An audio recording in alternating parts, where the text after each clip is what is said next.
Okay, so good morning guys. Ngayong araw na ito, ang gagawin natin ay gumawa ng isang juice. So anong klaseng juice?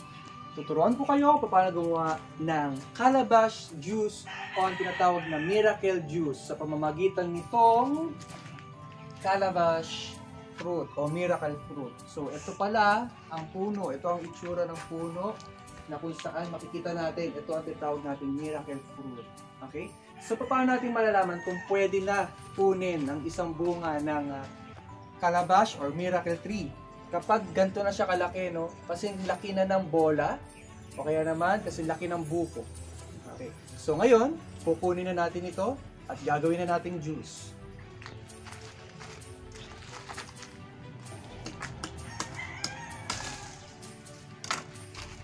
Tara!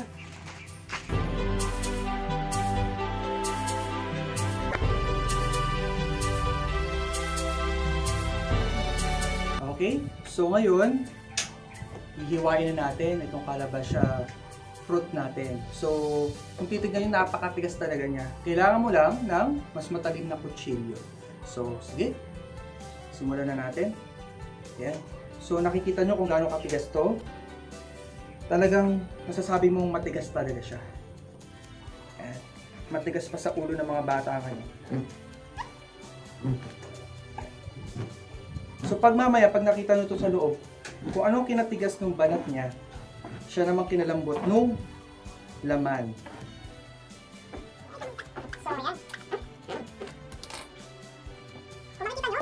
Ito yung laman yan. Ayan. Ito yung kulay puti. So para siyang ice cream. Ayan. So, kuha lang tayo na lalagyanan.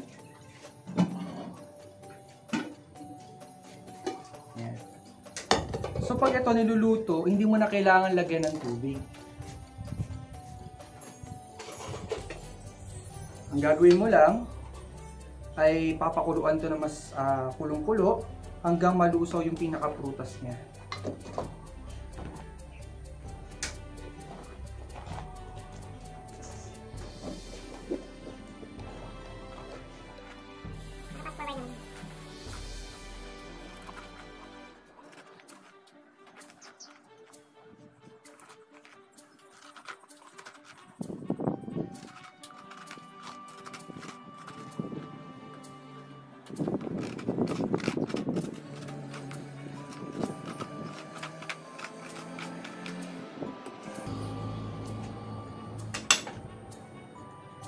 So dahil sa maliit lang ilalagyan na natin, uunahin muna natin itong kalahati. Tapos mamaya, ito, ilalagay muna natin ito sa ref. Okay? Ayan, so para mas mabilis maluto itong sa atin, kailangan durugin na lang natin. No? So maghuhugas kayo ng kamay, durugin nyo para mas mabilis siyang maluto. Yung iba kasi ang ginagawa nila dito, hinihiwa-hiwa nila.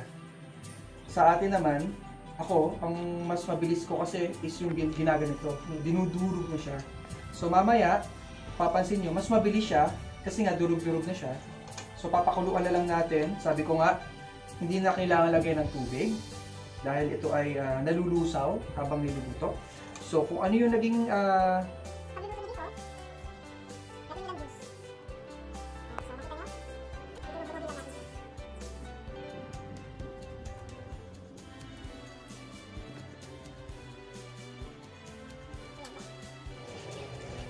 okay, so ayan, nadurog na natin siya, mas mabilis siya magiging juice. So maghuhugas lang ako saglit. Tapos isasalang na natin siya. So paano nga ba malalaman pag sinalang? So ang gagawin natin, kapag kumulo na siya at nakita niyo parang marami na siyang nadudurog na kumbaga, ihahanguin na natin. So ito na.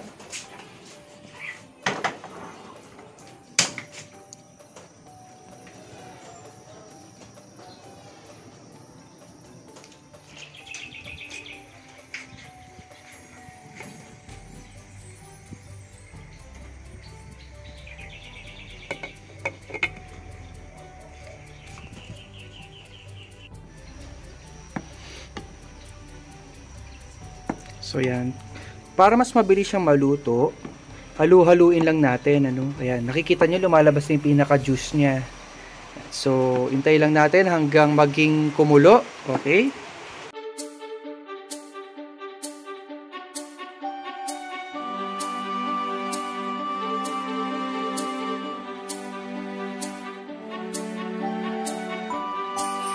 Ayan, so nakikita nyo, kulay itim na siya. Ayan. So, konti pa. Tapos mamaya-maya hanguin na natin yan, sasalain, at lagay natin sa ref. Kung gusto nyo na mainit na inumin, pwede rin. Kung gusto nyo malamig, pwede din. So, ayan guys. So, sinasalin ko na siya, paunti-unti. Kasi mahirap, so giginto ko na lang siya para may salin siya mas maayos. So pinipiga-piga ko para mas yung katas niya lumabas.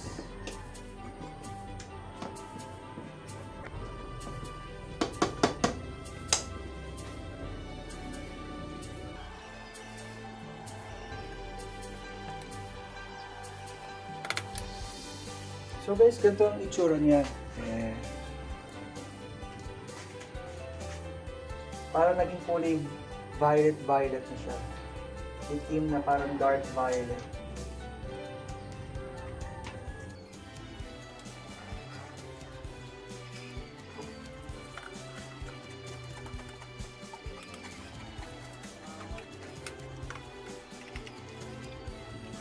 So ayan, naubos na natin. Salain. So, hintayin lang natin. Pag naubos na ito, palamigin natin ng konti. Kung gusto nyo malamig ilagay sa ref, pwede rin. Kung gusto nyo naman mainit inumin, pwede din. So, ayan. Mamaya papakita kung gaano karami yung nakuha natin.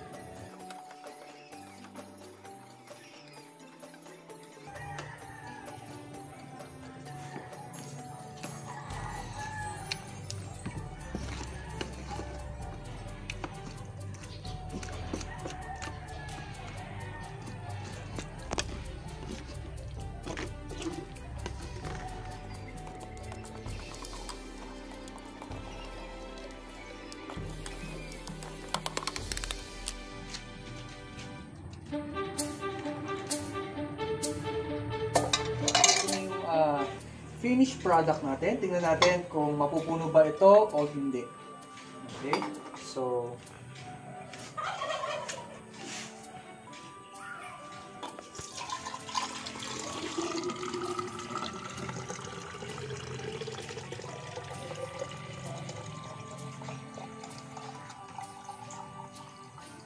sakto. Okay guys. So, ito ang lahat ng laman ng ganito kalaking. Yan. So, ibig sabihin, ganito siya, ganito karami ang laman niya. Okay, so ngayon, ang gagawin natin ay tiki mantai. Tignan nga natin kung ano ang lasa nito. No? Para maiano ko rin sa inyo. Siyempre, konti lang. So, kung titignan nyo, ayan, ito ang kulay niya. Para siyang dark or gray, parang gano'n ang kulay niya. Pag inamoy mo, amoy ano siya. Kung naalam niyo yung mushroom, yun ang amoy niya. Okay? Matamis-tamis siya, manamis-namis. Tapos, para siyang guava. Yun ang flavor niya. So, guys, kung ikaw ay nag-enjoy at natuto, please, bye!